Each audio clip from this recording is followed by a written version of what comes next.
Soyez les bienvenus sur Europe 1. Théo Manval est là pour l'actualité. Bonjour Théo. Bonjour Sébastien, bonjour à tous. À la une ce matin. La police des polices est-elle aux ordres du pouvoir ? Non, répondent deux de ses dirigeants. La directrice de l'IGPN en personne prend la parole dans Libération Interview Cash. Le détail dès le début de ce journal.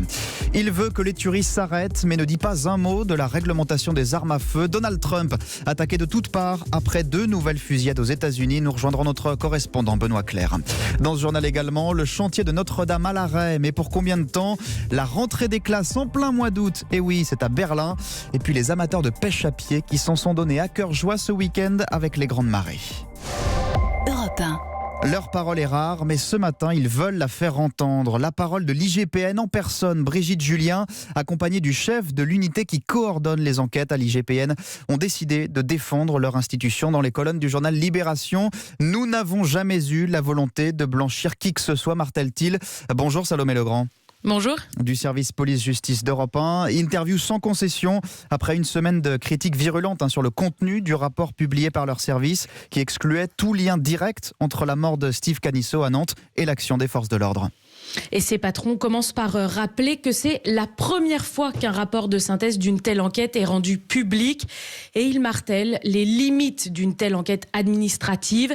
Pas d'appel à témoins, pas de convocation de tiers, pas possible non plus d'accéder au contenu des plaintes déposées, comme celles qui ont été déposées par les fêtards, 89 en tout.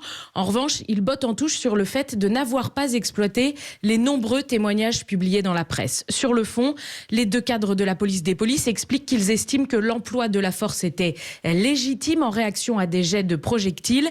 Ils nient totalement qu'il y ait eu une charge de police parce que pour eux, c'est un terme technique qui désigne une course violente de policiers bâton à la main quand sur les vidéos, on les voit avancer en rang serré vers les manifestants. Mais ils rappellent qu'une enquête judiciaire est en cours avec des moyens plus importants en termes d'audition, de réquisition de vidéos et que les conclusions seront peut-être différentes. Leur rapport n'est qu'une réponse provisoire, disent-ils.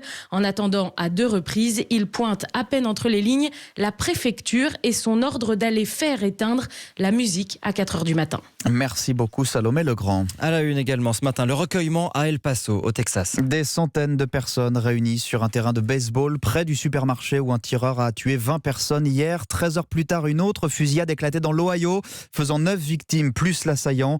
Donald Trump a pris la parole cette nuit pour la première fois depuis ce double drame.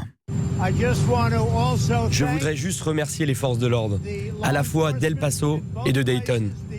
Le travail qu'elles ont réalisé est incroyable. Ça aurait pu être bien pire. Ils étaient là en moins d'1 minute. Pensez aux dégâts qu'il a fait en si peu de temps. Mais en moins d'1 minute, les forces de sécurité ont agi et l'ont tué. La haine n'a pas sa place dans ce pays. La haine n'a pas sa place aux États-Unis. Donald Trump à la télévision américaine la nuit dernière. Mais ce climat de haine, justement, nombre de ses opposants l'accusent de l'avoir entretenu dans ses discours, notamment contre les migrants depuis des mois. Benoît Clerc. Monsieur le Président, levez-vous contre le racisme maintenant. C'est par cette apostrophe que James Comey, l'ancien patron du FBI, s'exprimait hier pour la première fois dans les colonnes du New York Times après les 2 tueries de masse perpétrées samedi et dimanche au Texas puis dans l'Ohio. Pendant tout le week-end, le locataire de la Maison-Blanche a essuyé un flux de critiques convergents venant de tous les candidats démocrates à la prochaine présidentielle qui le rendent personnellement responsable d'avoir, par ses discours haineux, enflammé de jeunes exaltés, militants de l'extrême droite la plus radicale. Le président a beaucoup communiqué avec les leaders républicains depuis 48 heures, mais peu écrit de tweets sur ces tueries. Prévoyant de faire une déclaration ce lundi à 13h heure de France, il a dès hier soir, dans un bref entretien avec la presse, assuré que le problème était avant tout, je le cite, le fait de malades mentaux et qu'il allait voir comment fixer ce problème rapidement. Aux États-Unis, Benoît Clerc, Europe 1. Direction le Gard à présent, où les enquêteurs s'activent toujours à la recherche d'indices sur les causes de l'incendie de Générac. 850 hectares de garrigues partis en fumée. Un pilote bombardier d'eau tué dans le crash de son avion. Les habitants sont encore sous le choc. Il ne reste plus qu'une 50aine de pompiers pour surveiller la zone. Ils guettent toute reprise du feu. Mais sur place, l'heure est désormais à l'évaluation des dégâts et à un début de reconstruction. Victor Delande. Ces incendies nous ont arraché une partie de notre histoire, m'a confié le maire de Générac, Frédéric Touzelier. Il est encore beaucoup trop tôt pour évaluer le montant des dégâts, mais pour l'élu, les pertes ne sont pas tant économiques qu'environnementales. Les collines qui entourent le village ont été ravagées, les pins brûlés jusqu'aux racines. Hors de question pour autant d'entreprendre des travaux dans la précipitation. Des experts environnementaux vont être consultés pour savoir quelle stratégie adopter. Faudra-t-il tout déboiser, attendre avant de reconstruire les routes communales ? Et dans ce désert de cendres, les habitants comme Sylvette restent très préoccupés. Ils redoutent de nouveaux incendies. Il peut continuer, bien sûr. S'il y a du vent, il peut mettre très bien le feu un peu plus loin et que ça reprenne. Et ça, il ne faut pas. Il faut essayer de le retrouver et vraiment de le condamner. En attendant que les enquêteurs progressent, une réunion est organisée ce matin par la mairie avec la Chambre d'agriculture du Gard et des représentants de l'État pour aider les agriculteurs touchés à monter leur dossier auprès des assurances. À Générac, Victor Dolande, Europe 1. Et dans l'actualité également ce matin, on reparle d'un autre incendie datant d'il y a bientôt 4 mois, celui de Notre-Dame. Le chantier, vous le savez, est à l'arrêt depuis la semaine dernière pour cause de pollution au plomb constatée dans les environs de la cathédrale. Il doit reprendre ce chantier la semaine prochaine, mais un collectif d'associations et de syndicats va prendre la parole aujourd'hui pour demander son confinement pour urgence sanitaire. Benoît Martin représente l'Union départementale de la CGT. Il va y avoir des victimes. C'est un constat froid, ça fait froid dans le dos, mais il y a forcément des gens, des enfants et des adultes qui ont du plomb dans le sang. Il y a eu une communication autour de Notre-Dame qui était sur le financement de la reconstruction, sur le délai de la reconstruction, alors qu'il y avait des questions de santé publique immédiates à régler qui ont été sous-estimées. Même si l'inspection du travail, etc., ont fait un certain travail assez rapidement, on ne comprend pas l'ampleur du phénomène. Je ne sais pas s'il y a une désorganisation des services de l'État ou s'il y a une envie de ne pas faire peur aux gens. Dans ce cas-là, on ne dit pas tout, mais ce n'est pas du tout la bonne solution. Il vaut mieux avoir un langage de vérité et puis prendre des mesures efficaces plutôt que de ne pas tout dire. Benoît Martin de l'Union départementale CGT à Paris, il répondait à Rémi Bossaron. La suite du journal avec Théo Manval et cette rentrée des classes aujourd'hui pour plusieurs centaines de milliers d'élèves en Allemagne. Oui, ils sont plus de 700 000 à Berlin et dans le land de Brandebourg à retrouver le chemin de l'école aujourd'hui et demain. Alors pourquoi si tôt, me demandez-vous ? D'abord parce qu'en Allemagne, les vacances sont plus courtes que chez nous, mais aussi, Hélène Cole, bonjour, parce que le système de zones existe en Allemagne comme en France, sauf qu'il fonctionne aussi l'été. Effectivement, ça vaut pour les petites vacances en France et aussi pour les congés, les grandes vacances d'été. Et forcément, comme Berlin et Brandebourg, quand on est parti la mi-juin, 6 semaines plus tard, c'est la durée maximale des vacances ici. 6 semaines plus tard, ça fait une rentrée. Aujourd'hui, ce 5 août, c'est un système qui a été mis en place dans les années 60 pour des raisons pratiques. On évite comme ça, évidemment, que tous les Allemands soient en même temps sur les routes d'Allemagne et d'Europe, pas d'engorgement dans les campings, dans les locations de vacances.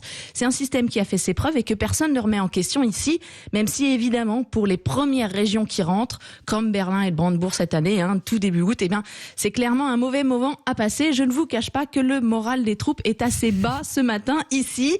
Et puis du côté des parents et des enseignants, il y a une grosse inquiétude puisqu'on craint un nouvel épisode de canicule ce mois-ci. Comment travailler dans ces conditions ? La loi allemande prévoit des aménagements d'horaires dans ces cas-là, mais ça doit rester exceptionnel. Alors on croise les doigts pour les prochaines semaines.